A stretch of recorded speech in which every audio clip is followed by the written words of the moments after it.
Hello ನನ್ನ ಕುಟುಂಬದವರೇ, ಜೈ ಗಣೇಶ, ನಮಸ್ಕಾರಗಳು, ಶುಭೋದಯ.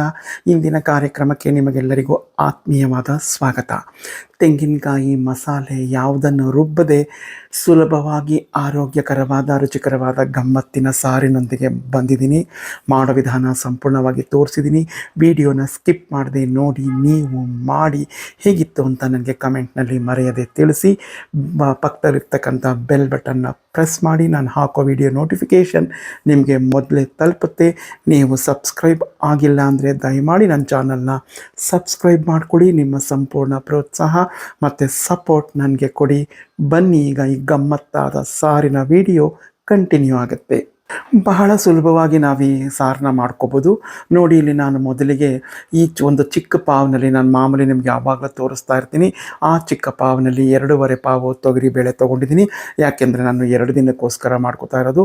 5 ಹುಳಿ ಟೊಮೆಟೊವನ್ನು ಹೆಚ್ಚಾಕೊಂಡಿದ್ದೀನಿ. ಇಲ್ಲಿ ಬೀನ್ಸ್ ಒಂದು 1/4 kg, ಮೂಲಂಗಿ ಒಂದು 4/4 kg ಮತ್ತು ಚಪ್ರದವರೆಕಾಯಿ ಒಂದು 1/4 kg. ಮೂಲಂಗಿ ನೋಡಿ ಆ ರೀತಿ ದಪ್ಪಕ್ಕೆ ಹೆಚ್ಚಿಟ್ಕೊಂಡಿದ್ದೀನಿ. ಇದೆಲ್ಲವನ್ನು ಹಾಕ್ಕೊಂಡು ಈಗ ನಾನು ಕುಕ್ಕರಲ್ಲಿ ಒಂದು 2 ವಿಷಲ್ ಮೊದಲಿಗೆ ಕೂಗಿಸ್ಕೊತೀನಿ. ನಂತರ ನಿಮಗೆ ಶೇರ್ ಮಾಡ್ತೀನಿ. ನೋಡಿ ಎಲ್ಲ ಹೇಗೆ ಬೆಂದು ಬಂದಿದೆ ಅಂತ. ಈ ರೀತಿ ಬೆಂದಿರಬೇಕು, ತುಂಬ ಚೆನ್ನಾಗಿ ಬರುತ್ತೆ ಸಾರು. ಆವಾಗ ಸಾರು ಮಾಡೋದಕ್ಕೆ ದಪ್ಪ ತಳದ ಅಲ್ಯೂಮಿನಿಯಂ ಪಾತ್ರೆ ಇಟ್ಕೊಂಡಿದ್ದೀನಿ. ಪಾತ್ರೆಗೆ ಕ್ರಿಯಾ ಫುಡ್ಸ್ ರವರ ಗಾಣದಿಂದ ತೆಗೆದ ಪರಿಶುದ್ಧವಾದ ಕಡಲೆಕಾಯಿ ಎಣ್ಣೆ ಒಂದು 2 ಸ್ಪೂನಷ್ಟು ಹಾಕ್ಕೊಂಡಿದ್ದೀನಿ. ಎಣ್ಣೆ ಬಿಸಿ ಆಗಲಿ. ಎಣ್ಣೆ ಬಿಸಿ ಆದಮೇಲೆ ಸ್ವಲ್ಪ ಈರುಳ್ಳಿ ಹೆಚ್ಚಿಟ್ಕೊಂಡಿದ್ದೆ, ಆ ಈರುಳ್ಳಿಯನ್ನು ಹಾಕ್ಕೊತಾ ಇದ್ದೀನಿ. ನಾನು ಈರುಳ್ಳಿಯನ್ನು ಇಲ್ಲಿ ಸಣ್ಣದಾಗಿ ಹೆಚ್ಚಿಟ್ಕೊಂಡಿದ್ದೆ. ಆ್ಯಕ್ಚುಲಿ ನಾನಿದು ಉಪ್ಪಿಟ್ಟಿಗೆ ಅಂತ ಹೆಚ್ಚಿಟ್ಕೊಂಡಿದ್ದು. ನೋಡಿ, ಅಲ್ಲಿ 1-2 ಹಸಿಮೆಣಸಿನ್ಕಾಯಿ ಕೂಡ ಬಂದ್ಬಿಟ್ಟಿದೆ. ಉಪ್ಪಿಟ್ಟು ಮಾಡೋಕ್ಕಾಗಲಿಲ್ಲ, ಇವತ್ತು ರವೆ ಇಡ್ಲಿ ಮಾಡಿದೆ. ಸೊ ಆದ್ದರಿಂದ ಆ ಈರುಳ್ಳಿಯನ್ನು ಈ ಸಾರಿಗೆ ಬಳಸ್ಕೊತಾ ಇದ್ದೀನಿ. ಈರುಳ್ಳಿ ಎಲ್ಲ ಹಸಿ ವಾಸನೆ ಹೋಗಿ ಬೆಂದು ಬಂದಿದೆ. ಇಲ್ಲಿ ನೀವು ಬೆಳ್ಳುಳ್ಳಿಯನ್ನು ಸಹ ಬಳಸ್ಬೋದು, ಆದರೆ ನಾನು ಬಳಸ್ತಾ ಇಲ್ಲ.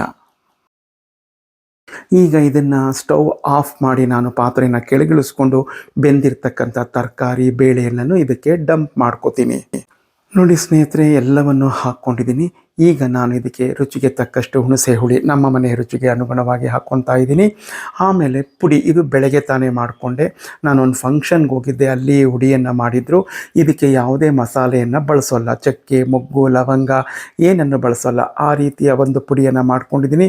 ತುಂಬ ರುಚಿಕರವಾಗಿರುತ್ತೆ. ಇದಕ್ಕೆ ತೆಂಗಿನಕಾಯಿ ರುಬ್ಬ ಹಾಕಬಾರ್ದು.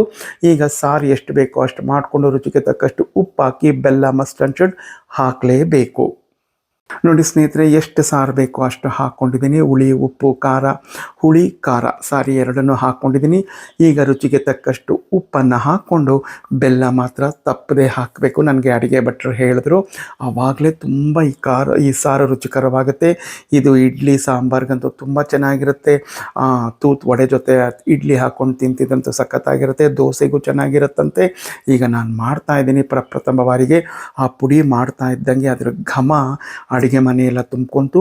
ನಿಮಗೆ ಬೇಕೆಂದರೆ ಪುಡಿ ಮಾಡೋ ವಿಧಾನವನ್ನು ಸಹ ಶೇರ್ ಮಾಡ್ತೀನಿ. ನೋಡಿ ಸ್ನೇಹಿತರೆ, ಸ್ಟವ್ ಮೇಲಿಟ್ಟು ಕುದಿಯೋಕ್ಕೆ ಶುರುವಾಗಿದೆ. ಹುಳಿ, ಉಪ್ಪು, ಖಾರ, ಸಿಹಿ ಎಲ್ಲ ಅದ್ಭುತವಾಗಿ ಸಖತ್ತಾಗಿದೆ, ರುಚಿಕರವಾಗಿದೆ. ಇದಕ್ಕೀಗ ಗಮ್ಮತ್ತಾದ ಒಂದು ಒಗ್ಗರಣೆಯನ್ನು ಕೊಟ್ಬಿಡೋಣ. ಸುಲಭವಾಗಿ ನಾವು ಮಾಡ್ಕೋಬೋದು. ತೆಂಗಿನಕಾಯಿ ಮಸಾಲೆ ಏನನ್ನು ರುಬ್ಬೋ ಗೋಜೆ ಇಲ್ಲ, ತೆಂಗಿನಕಾಯಿ ಅಂತೂ ಬಳಸೋದೇ ಇಲ್ಲ, ಸಖತ್ತಾಗಿರುತ್ತೆ. ನೋಡಿ, ಒಗ್ಗರಣೆ ಪ್ಯಾನ್ ಇಟ್ಕೊಂಡಿದ್ದೀನಿ. ಒಂದು 3 ಸ್ಪೂನಷ್ಟು ತುಪ್ಪ ಹಾಕ್ಕೊಂಡಿದ್ದೀನಿ. ಈ ತುಪ್ಪ ಕಾದ ನಂತರ ನಾನು ಸಾಸಿವೆ, ಜೀರಿಗೆ ಮತ್ತು ಒಣಮೆಣಸಿನ್ಕಾಯಿ ಹಾಗೆ LG ಅವರ ಪುಡಿ, ಇಂಗು ಇದಿಷ್ಟನ್ನು ಹಾಕಿ ಒಗ್ಗರಣೆ ಕೊಟ್ಟು ಈ ಗಮ್ಮತ್ತಾದ ಸಾರಿಗೆ ಹಾಕಿದ್ರೆ ರುಚಿಕರವಾದ ಸಾಂಬಾರು ರೆಡಿ ಆಗುತ್ತೆ ತಿನ್ನೋದಕ್ಕೆ. ಒಗ್ಗರಣೆಯನ್ನು ಕೊಟ್ಟಾಯಿತು. ಈಗ ಕೊತ್ತಂಬರಿ ಸೊಪ್ಪು ಅಂದರೆ ಸಾಂಬಾರು ಸೊಪ್ಪನ್ನು ನಾನು ಮೇಲ್ಗಡೆ ಉದುರಿಸ್ತಾ ಇದ್ದೀನಿ. ಒಮ್ಮೆ ನೀವು ಟ್ರೈ ಮಾಡಿ ಹೇಗಿತ್ತು ಅಂತ ನನಗೆ ಕಮೆಂಟ್ನಲ್ಲಿ ತಿಳಿಸಿ. ನಾಳೆ ಮತ್ತೊಂದು ಇಂಟರೆಸ್ಟಿಂಗ್ ಹಾಗೂ ಆರೋಗ್ಯಕರವಾದ ವಿಡಿಯೋಂದಿಗೆ ಬರ್ತೀನಿ. Take care, bye bye, see you. ಜೈ ಗಣೇಶ. ಮರೆಯದೆ ನನ್ನ ವಿಡಿಯೋಗಳನ್ನ ಲೈಕ್ ಮಾಡಿ, ನಮ್ಮ ಚಾನಲ್ ಸಬ್ಸ್ಕ್ರೈಬ್ ಮಾಡಿಕೊಂಡು ಪಕ್ಕದಲ್ಲಿರ್ತಕ್ಕಂಥ ಬೆಲ್ ಬಟನ್ನ ಮರೆಯದೆ ಪ್ರೆಸ್ ಮಾಡಿ. ನಾನು ಹಾಕೋ ವಿಡಿಯೋ ನೋಟಿಫಿಕೇಷನ್ ಮೊದಲೇ ನಿಮಗೆ ತಲುಪುತ್ತೆ. ನಮಸ್ಕಾರಗಳು. ಜೈ ಗಣೇಶ.